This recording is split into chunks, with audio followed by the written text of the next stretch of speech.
कहते हैं मृत्यु से ठीक पहले जब भगवान ने रावण से उसकी अंतिम इच्छा पूछी तो उसने ऐसे अधूरे कार्य बताए जिन्हें सुनकर स्वयं भगवान भी आश्चर्यचकित रह गए। रावण की पहली इच्छा थी धरती और स्वर्ग को जोड़ने वाली सीढ़ी बनाना ताकि इंसान सीधे चलकर देवताओं की नगरी तक पहुंच सके। सोचिए अगर ये संभव हो जाता तो स्वर्ग और नर्क का रहस्य हमेशा के लिए खत्म हो जाता। दूसरी इच्छा, वह चाहता था कि कोई भी बच्चा अपने पिता से पहले न मरे। रावण के अनुसार यह दुनिया का सबसे बड़ा अन्याय है। उसकी इच्छा थी मृत्यु को एक नए नियम से बांध देना। तीसरी इच्छा, उसने सोचा था मनुष्य मृत्यु के समय खुद अपने पाप पुण्य देख सके। इसके लिए वह एक अद्भुत यंत्र बनाना चाहता था जिससे यमराज के दूतों की जरूरत ही खत्म हो जाती और इंसान खुद जान पाता कि उसे स्वर्ग मिलेगा या नर्क। चौथी इच्छा, रावण की नजर सिर्फ मानव जीवन पर ही नहीं बल्कि प्रकृति पर भी।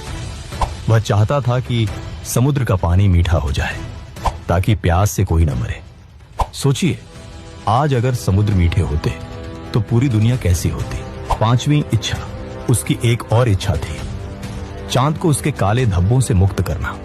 वह चाहता था कि चंद्रमा श्वेत और निर्मल हो जाए, एक ऐसा प्रकाश जो अंधकार को पूरी तरह मिटा दे।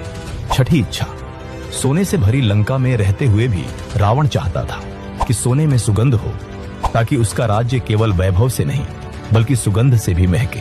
सातवीं इच्छा, उसने सोचा था बलिराजा को मुक्त करने का, वही बलि जिसे वामन अवतार ने पाताल में भेज दिया था। रावण मानता था कि ऐसा राजा जिसकी दानशीलता बेमिसाल थी उसे कैद में रहना ही नहीं चाहिए।